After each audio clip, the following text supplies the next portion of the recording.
Buenas tardes, sean todos bienvenidos a esta conferencia que tenemos el honor de tener desde España al doctor Antonio Coca, catedrático emérito de la Universidad Abad Oliva en Barcelona, España, director del Hospital Clínic y catedrático emérito de la Universidad de Barcelona.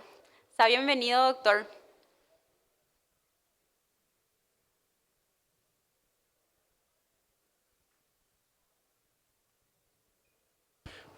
Muchas gracias.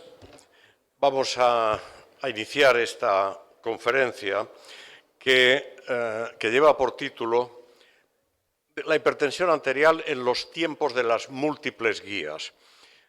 Cuando me sugirieron este título los organizadores, yo me planteé, digo, bueno, a ver, ¿qué podemos hablar en un congreso en el que se va a hablar de todo, de la hipertensión arterial, en la época de las múltiples guías? Entonces, lo que he pensado es intentar profundizar un poco en el concepto del interés de las guías clínicas. Piensen que cuando yo me formé, en aquella época, y estoy hablando del año 68, 70 del siglo pasado, la formación que nosotros recibíamos era una formación que venía del maestro. De manera que el profesor, el maestro de medicina, era el que te enseñaba directamente y tú dabas siempre por bueno lo que te decía tu maestro. De tal manera que si el maestro era bueno, pues tú aprendías. Y por eso todos intentábamos estar pegados al mejor maestro. Ese maestro había aprendido de su propia experiencia profesional clínica y de lo que había estudiado. Todo esto ha ido cambiando y yo recuerdo que ya cuando era final de la residencia, en principios de los 80, ya era un adjunto joven en el Hospital Clínico, en medicina interna, alguien empezó a decir, no, pues que ahora se están publicando unas cosas que se llaman guías clínicas, que son protocolos de actuación. Nosotros en aquella época le llamábamos protocolos de actuación. Y bueno, que te dicen más o menos lo que tienes que seguir haciendo para hacer las cosas bien hechas y no depender exclusivamente de lo que te explica su maestro. Bueno, pues esto es lo que yo voy a intentar ahora decir. ¿Cuál es el valor de lo que ahora llamamos guías clínicas? Miren, en estos 3 últimos años se han publicado muchas guías clínicas en el campo de la hipertensión arterial. En el año 23 publicamos la guía de la Sociedad Europea. En el año 24, el año siguiente, se publicó la guía de la Sociedad Europea de Cardiología, en este caso, que no aportaba ninguna diferencia esencial respecto a la guía de la Sociedad Europea de Hipertensión del año previo. En el año 2025, en enero de 25, se publicó la que es su guía, la guía de la Sociedad Latinoamericana de Hipertensión. Y al año siguiente, en el 2025, se publica la guía de la Sociedad Americana de Hipertensión y finalmente, ahora, hace escasamente un par de meses, se ha publicado otra vez la que es su guía, la guía de 2026, un consenso latinoamericano sobre la hipertensión en la enfermedad cardiometabólica. Entonces, disponemos de toda una serie de guías que, ¿qué hacen las guías? Bueno, las guías lo que hacen es transmitir, escribir en un documento que puede ser más o menos extenso, los resultados de ensayos clínicos controlados de metaanálisis que se han hecho en grandes muestras de población y cuyos resultados, positivos o negativos, se transmiten en forma de una evidencia en esta guía. Pero estos resultados finales, que son los que sirven para elaborar la guía, no tienen por qué ser de sujetos que van a ser idénticos a los que ustedes van a ver en su consulta. Las guías están basadas en grandes estudios poblacionales y ustedes como clínicos lo que ven son individuos. O sea, la diferencia entre un investigador epidemiólogo y un clínico es que el epidemiólogo piensa en la población, el clínico piensa en un individuo, que es el que tiene enfrente sentado en la consulta. Entonces hay que trasladar ese conocimiento global a su paciente. Es por ello que las decisiones sobre un paciente concreto las tienen que tomar en base a ese conocimiento general de la guía, pero aplicándolo a las características de su paciente. Esto exige que ustedes hayan conocido muy bien a su paciente.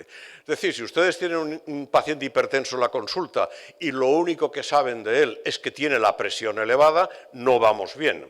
Ustedes tendrán que haber hecho una anamnesis, un examen físico, unos exámenes complementarios y conocer a su paciente hipertenso en todo lo que es su escala de riesgo, pero además conocerlo como persona en el entorno en el que vive, en su situación anímica, profesional, personal, etc.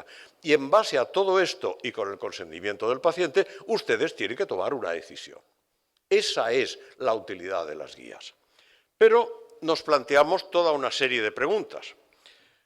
Aunque la evidencia científica publicada es la misma, es decir, las fuentes de la evidencia son las mismas, la interpretación puede ser diferente, con matices, dependiendo de quién interpreta esa evidencia.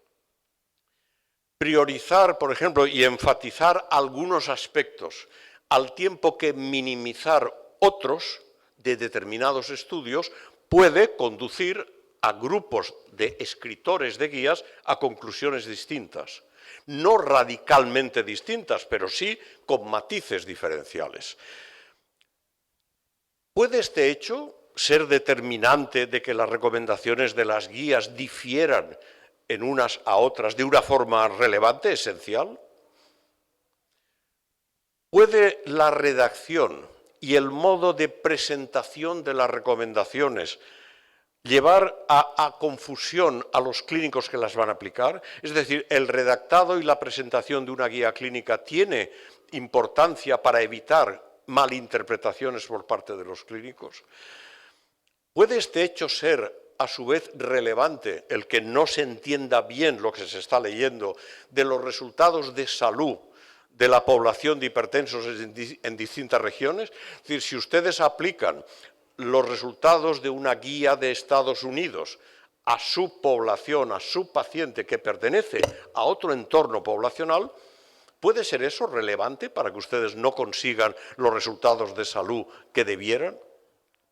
Y finalmente, ¿cómo impacta en las recomendaciones, en las guías, el hecho de que los autores sean clínicos o sean epidemiólogos? Los epidemiólogos piensan en poblaciones y, repito, los clínicos pensamos en pacientes. ¿Puede el hecho de que dominen los clínicos o dominen los epidemiólogos modificar matices, aspectos en las recomendaciones? Bueno, pues todo eso está en el aire y yo les voy a intentar mostrar de que de todas estas dudas que surgen no aparecen cambios importantes que jueguen con la vida de los pacientes de una guía a otra. Pero lo que sí es importante es que las guías que ustedes utilicen tienen que ser extrapolables y, por tanto, aplicables a la población que ustedes atienden. Y ese sí que es un hecho clave. Es por esto que yo siempre he sido partidario de que las guías que ustedes utilicen sean sus guías, las guías latinoamericanas, y tienen dos. Tienen la guía latinoamericana del 2024 y la guía del 2026. Estas debieran ser sus guías, no la guía de la American Heart o nuestra guía europea, a pesar de que sus guías latinoamericanas están basadas más en la guía europea que en la guía americana, como veremos después. La guía europea nos dice, para tratar a la hipertensión de una visión general, tenemos 4 grupos de fármacos: bloqueantes del sistema renin-angiotensina, beta bloqueadores, diuréticos tiacídicos o similares a las tiacidas y dihidropiridinas, calcioantagonistas dihidropiridínicos. Esa recomendación es muy parecida, pero no idéntica, a la recomendación, por ejemplo, de la guía de 2025 de American Heart, porque ellos excluyen al beta bloqueador de los fármacos esenciales para el tratamiento de la hipertensión. Uno podría pensar, caramba, esta es una diferencia notable, nos están eliminando un grupo de fármacos. En la realidad no es así, porque cuando uno sigue leyendo la letra pequeña de esa guía, aparecen tal cantidad de indicaciones para el uso de betabloqueadores que en la práctica, al final, si se lee con calma, no hay tanta variación. El patrón de prescripción de todas las guías, y en eso hay un consenso unánime, es el de iniciar con una combinación dual. Esto es un tema importante que es responsabilidad de todos nosotros transmitirlo a nuestros colegas. Es decir, ningún médico tendría que pensar ya en monoterapia. Todos los clínicos tendrían que pensar en que la manera natural de iniciar el tratamiento antihipertensivo es utilizando una combinación dual. Lo hemos dicho por activa y por pasiva, hasta la saciedad. Y todas las guías coinciden en eso. Y en ese patrón de terapia dual, en un único comprimido, para mejorar la adherencia terapéutica. Aquí se ha hablado de adherencia, hemos visto que eso de la adherencia es un tema muy complicado. Bueno, ¿qué podemos hacer los médicos para mejorar la adherencia? Una de las cosas que depende de nosotros es hacer la prescripción de 2 fármacos en un comprimido en lugar de 2 fármacos en 2 comprimidos.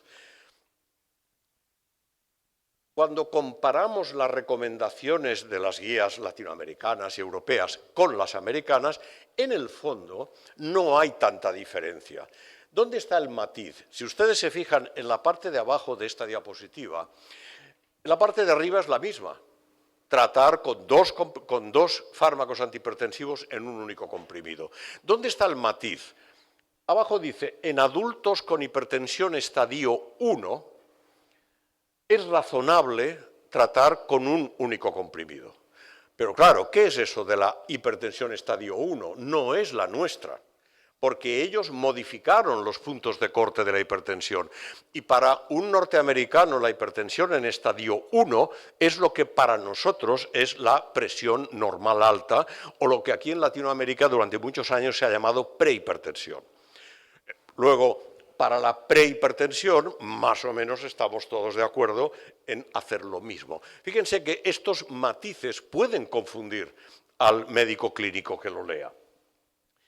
La guía europea, que es un poco la base en la que nosotros hemos trabajado siempre, nos lo dice claramente. En la inmensa mayoría de los pacientes, iniciar con una terapia dual que contenga bloqueante del sistema reangiotensina, calcio antagonista o diurético tiacídico.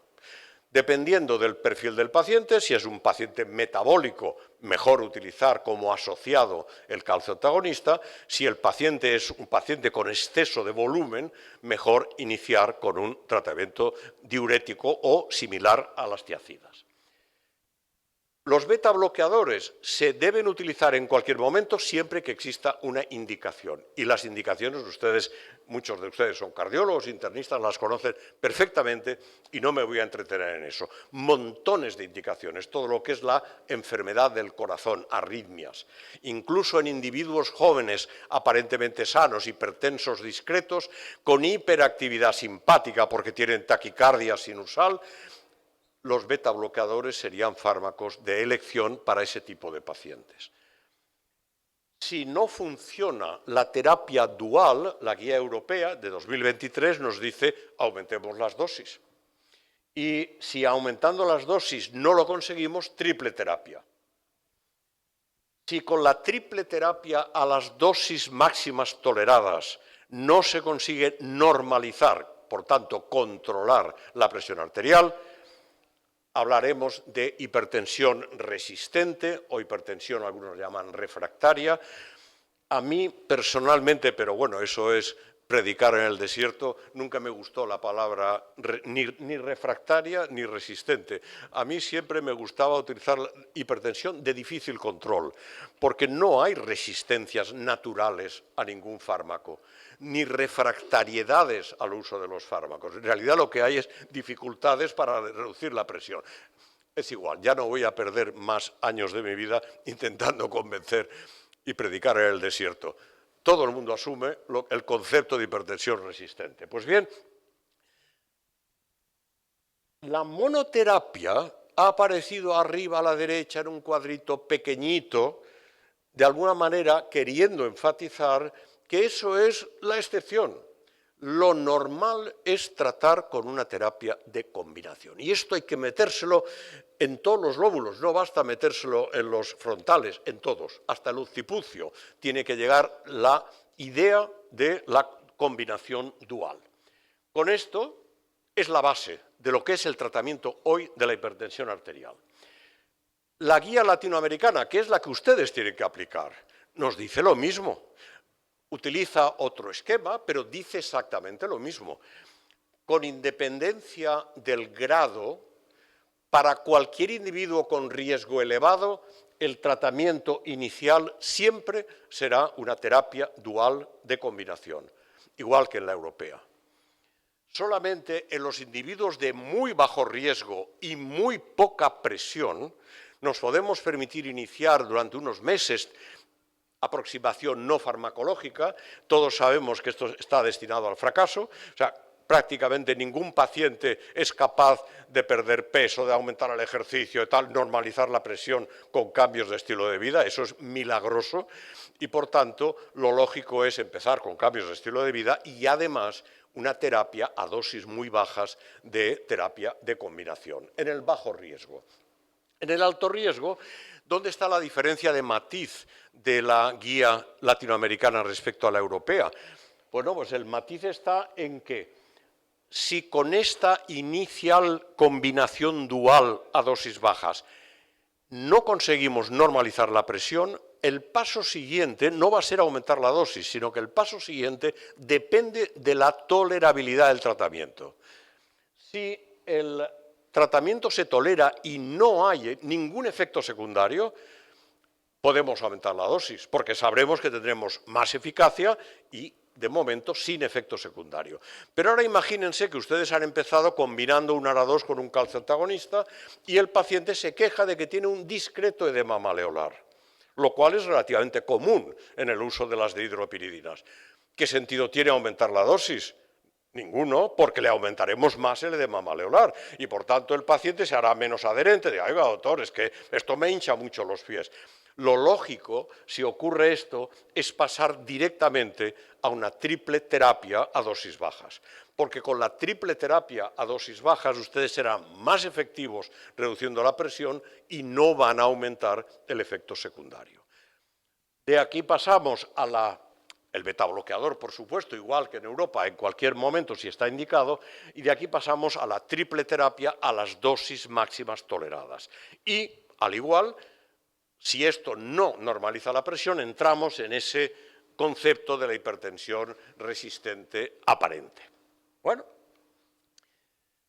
otra vez la monoterapia aparece aquí a la izquierda en un cuadrito muy pequeño, que yo se lo voy a aumentar de tamaño. La monoterapia debe ser excepcional para pacientes muy seleccionados, que son, como se ha dicho y yo he oído en las presentaciones anteriores, pacientes que tienen muy poca hipertensión y tal vez tengamos la suerte de con una monoterapia normalizarlos, pacientes muy ancianos o pacientes frágiles, en los cuales hay que ser muy prudentes para evitar los fenómenos de hipotensión ortostática que podrían conducir a caídas y, por tanto, a fracturas. Pero eso es la excepción. Lo normal para la inmensa mayoría de sus pacientes es la terapia de combinación. La guía americana, en el fondo, dice lo mismo, pero utiliza unas vías un poco más complicadas. No quiero confundirles con esto, pero en el fondo la guía americana dice, bueno, ¿tiene el paciente más de 140/90? Sí, pues no duden, traten con terapia dual. Pero dice, si no tiene más de 140/90, la pregunta es, ¿tiene el paciente una enfermedad cardiovascular clínica establecida, un ictus, ha tenido cardiopatía coronaria? Si la tiene, aunque la presión no esté por encima de 140/90, trátenlo, y trátenlo igual que antes. Si el paciente no tiene enfermedad clínica, pero tiene diabetes tipo 2 o tiene una insuficiencia renal inicial, en el fondo está entrando en el concepto de riesgo elevado. Lo que nos dice esto es, si hay riesgo elevado, traten con independencia de las cifras de presión. Conceptualmente no es muy distinto a lo que nosotros estamos proponiendo, pero yo creo que es más confuso Y creo que para ustedes es más simple aprenderse bien la escala de la guía latinoamericana que la escala de los gringos, que siempre son un poco más complicados. Y finalmente, los americanos son partidarios de iniciar tratamiento antihipertensivo después de 3-6 meses en estos pacientes de muy bajo grado y muy poca presión, es decir, lo mismo que nosotros. Por tanto, no hay grandes diferencias globales conceptuales. ¿Por qué elegir bloqueante del sistema renina-angiotensina más calcitoagonista o diurético tiacídico en el inicio? ¿Esto está sustentado por evidencia? La respuesta es sí, porque tanto los ARA2, sobre todo los ARA2, pero también los YECA y las dihidropiridinas son los que tienen más capacidad de regresión de la hipertrofia del ventrículo izquierdo, por tanto, de la lesión silenciosa del corazón, pero también de la lesión silenciosa de las arterias. Los estudios en humanos con biopsia glútea y disecando las arteriolas de resistencia glúteas como modelo, han demostrado que el tratamiento con ARA2, con YECAS y con dihidropiridinas, al cabo de un año, para las mismas cifras de reducción de la presión arterial, por ejemplo, que un beta bloqueador, son capaces de reducir el grosor de la media y, por tanto, capaces de mejorar el remodelado de los vasos de resistencia. Como tenemos esa evidencia, está clarísimo que el bloqueo del sistema renina-angiotensina hay que utilizarlo y asociarlo al calcio antagonista o el diurético si hay que reducir volumen. ¿Hasta dónde reducir la presión arterial? Las metas de presión arterial. Bueno, la guía europea nos dice que hasta los 80 años, siempre que podamos, porque el paciente tolera el tratamiento, reduzcamos por debajo de 130-80. En los octogenarios, puesto que como la única evidencia sólida que hay es el estudio HIVET, la recomendación basada en evidencia es reduzcamos por debajo de 150.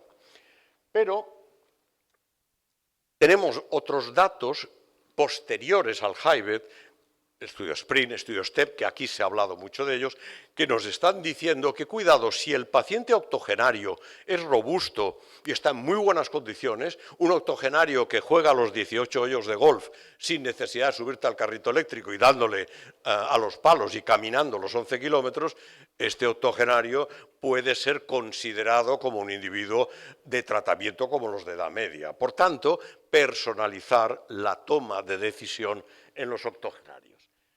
Todo esto se basa en que sabemos que por debajo de 140-90 hay una reducción muy significativa de los eventos y de la mortalidad. El estudio SPRINT nos enseñó que reduciendo la sistólica un poco más, por debajo de 130, se mejoraba todavía esa reducción de mortalidad. Por debajo de 120-70, lo único que hay son más efectos secundarios, más problemas de abandono por el paciente y, por tanto, la recomendación de las guías es no llegue a esas cifras, quédese en la franja que tenemos en color verde. Y por eso la recomendación de los 130-80 para la inmensa mayoría de los sujetos y los octogenarios por debajo de 150 o por debajo de 140 si el octogenario está en muy buenas condiciones físicas y psíquicas. La guía latinoamericana, las dos guías latinoamericanas van en esta línea, nos dicen también que, cuidado, hay que evaluar la función cognitiva de los pacientes, porque cada vez veremos más pacientes con la posibilidad de tener un deterioro cognitivo, como nos enseñaba el profesor Weimar Seba esta mañana en su magnífica presentación. Y, por tanto, cuidado también con los ancianos, con la hipotensión ortostática y con las caídas. En la hipertensión resistente, la conducta a seguir, prácticamente todo el mundo está de acuerdo, es lo mismo. Hay un pequeño matiz de su guía latinoamericana y es el hecho de que en un paciente que está con la triple terapia a las dosis máximas, si la terapia diurética era hidroclorotiacida, la recomendación es cambiar la tiacida por clortalidona, porque es un poco más potente y a lo mejor solo con eso ustedes consiguen la normalización del paciente. En cualquier caso, un paciente con una triple terapia a dosis máximas toleradas que no normalice la presión, depende del nivel de asistencia. Mi recomendación es mándeselo a un especialista. Un médico de primaria no tiene probablemente la posibilidad de estudiar bien a este paciente haciéndole monitoreo y las pruebas necesarias. Por tanto, mándelo a un centro clínico especializado. Hay que descartar que sea una hipertensión de bata blanca, hay que descartar otros factores que estén interfiriendo en la normalización de la presión, como puede ser, por ejemplo, una obesidad o un exceso de peso. Es decir, hay que trabajar en serio con estos pacientes para estar seguros de que son resistentes verdaderos y no resistentes aparentes. Imagínense la cantidad de pacientes, no se lo pueden imaginar, que son aparentemente resistentes porque no se toman la medicación. Hay pacientes que son capaces de visitar a su médico durante meses y meses y meses sin tomarse nada, cosa que yo jamás he podido entender. Incluso los ingresamos en el hospital y sin que ellos lo sepan les sacamos sangre. Los ingresamos porque hay que hacerles un estudio complejo. Les sacamos sangre, medimos los medicamentos en sangre y no hay nada. ¿Cómo un paciente es capaz de permitir que se le ingrese en un hospital, que se le hagan barrabasadas y no se toma la medicación? Entonces, la mente humana es realmente compleja, ¿eh? Pues bien, investigar las formas secundarias de hipertensión y actuar en consecuencia. No es el momento ahora de perder el tiempo. Si es secundaria, actúen sobre la secundaria, estenosis arterial renal, hiperaldo primario, lo que sea. Y si es primaria, una resistente verdadera primaria, la recomendación en cuarto medicamento siempre es un antagonista mineralocorticoide, la espironolactona. Pero si el paciente tiene una función renal afectada con menos de 30 mililitros, diurético de asa al que se recomienda combinar clortalidona, porque tenemos datos de que los diuréticos clortalidona, sobre todo la clortalidona, es más potente y más prolongado que la hidroclorotiazida. Además, el uso de diuréticos combinado con los bloqueantes del sistema renina-angiotensina minimiza los efectos secundarios, sobre todo la hipopotasemia de estos medicamentos es minimizada al combinarlos con el IECA, y sobre todo porque tenemos un dato muy importante con clortalidona, que es que ha demostrado en un estudio controlado reducir eficazmente la presión y la albuminuria en pacientes con hipertensión no controlada e insuficiencia renal con filtrado inferior a 30. Por tanto, tenemos una evidencia sólida que nos permite sugerir este medicamento. Estoy terminando del tiempo, no voy a tener tiempo de explicarles todo lo que quisiera, pero en cualquier caso, todas las guías recomiendan lo mismo: iniciar terapia dual de combinación en la mayoría de los enfermos. Todas. ¿Y por qué lo hacen? Pues porque la terapia combinada inicial induce una mayor reducción de presión, reduce los efectos adversos de cada uno de los componentes, aumenta la adherencia si la damos en un solo comprimido y consigue un control de presión más temprano. Y eso es importante, porque está demostrado que controlar la presión en el menor tiempo posible mejora los eventos cardiovasculares y la mortalidad. Por tanto, cuanto antes controlemos al paciente, mejor. Y finalmente, porque reduce eventos cardiovasculares y mortalidad. Todo esto, yo ayer les comentaba que se basa en la patogenia de la hipertensión arterial, que es muy compleja. Y por tanto, como hay múltiples mecanismos alterados, sistema nervioso central, hiperactividad simpática, el sistema renina-angiotensina, volemia, pues parece lógico que si yo utilizo medicamentos que reducen el volumen, medicamentos que reducen la actividad del sistema nervioso simpático, medicamentos que mejoran el sistema renina-angiotensina, voy a ser mucho más eficaz que utilizando un único medicamento que actúa sobre un único mecanismo de acción. La minimización de efectos secundarios, pues ya sabemos que la combinación de bloqueantes del sistema con calcio antagonistas reduce, minimiza, pero no elimina el edema malleolar de estos sujetos. De la misma manera que la combinación de bloqueantes del sistema de renina-angiotensina con diuréticos tiacídicos o similares a las tiacidas, nos mejora el control del potasio. En pocas palabras, y termino porque me estoy pasando ya del tiempo, recuerden que la idea fundamental que tenemos que imbuir a todos nuestros colegas es que cuando se detecta un factor de riesgo, sea el que sea, hipertensión, diabetes, o sea, dislipemia, hiperglicemia, obesidad, hay que tratarlo ya. No hay que demorarse nunca. Cuanto antes traten el factor de riesgo, más probabilidades tienen de normalizarlo y más probabilidades de prolongar la vida libre de eventos de sus pacientes. Este es un mensaje esencial que en el caso de la hipertensión arterial pasa por el inicio del tratamiento con una terapia de al menos dos fármacos antihipertensivos. Eso es todo. Muchas gracias por su atención.